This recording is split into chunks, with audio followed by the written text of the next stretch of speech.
What's up, people? Just a quick overview of our second new language topic here in stage 16, which is interrogatives, just a fancy word for questions. And you're going to see that some of this is vocab, some of it we've seen or are seeing this stage as pure vocab. But I want you to understand it just a little bit deeper than that, since there's a few ways you can render, especially what you're seeing on this first slide in English.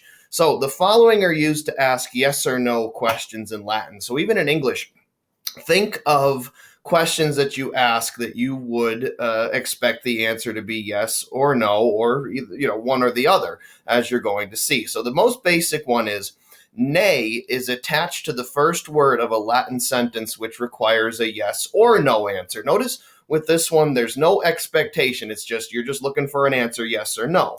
So an example of this, which I use every year, is, did you do your homework?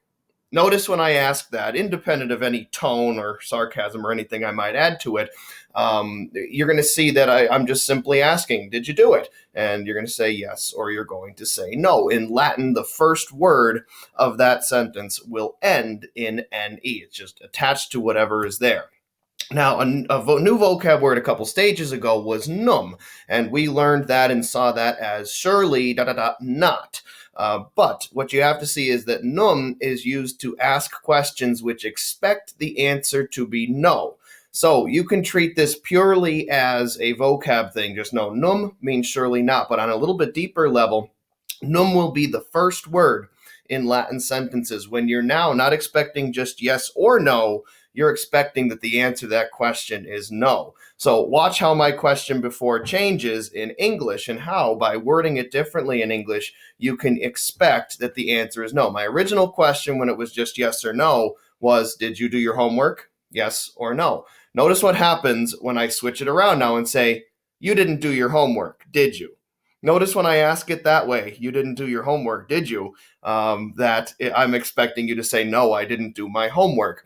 The way we kind of keep it simple, meaning I am the book, is use surely not. So saying you didn't do your homework, did you, is kind of equated to surely you didn't do your homework. So you can really render any Latin sentence with one or the other, surely not or that you didn't, did you? It's just kind of choosing the checkpoint here that you're expecting the answer to be no when you ask it. And then this stage we see no nay means surely. So it's just the opposite of num, all right? And you're going to use the same really examples for that same thing. No nay is used to ask questions which expect the answer now to be yes. So again, taking my previous example, did you do your homework? You're expecting yes or no. You didn't do your homework, did you? All right, I'm expecting you to say no.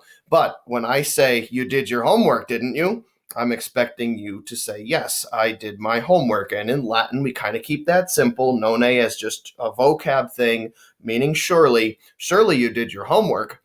Again, you kind of see with all those examples that you're expecting something, whether it's yes or no, all right, or you're expecting it to be no, or you're expecting it to be yes. In English, we kind of more naturally, independent of this like surely not and surely thing, you kind of reword it like you did, didn't you? Or you didn't, did you?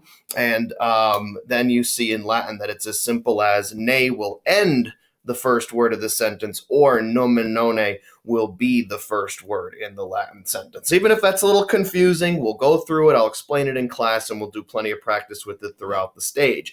But there are other kinds of questions besides those that expect a yes or a no answer. Questions which expect answers other than yes or no will have one of the following words, just like in English, just straight up from Latin 1, quis means who, quid means what, ubi means where, and cur means why. Just another one to throw into the mix. Quo modo means how. Notice how the answers to those questions would not be yes or no, all right? If you say, who are you? And you say, yes, all right, that's not the right answer. What happened? And you say, no, all right, that's not right, all right? Where did you put that?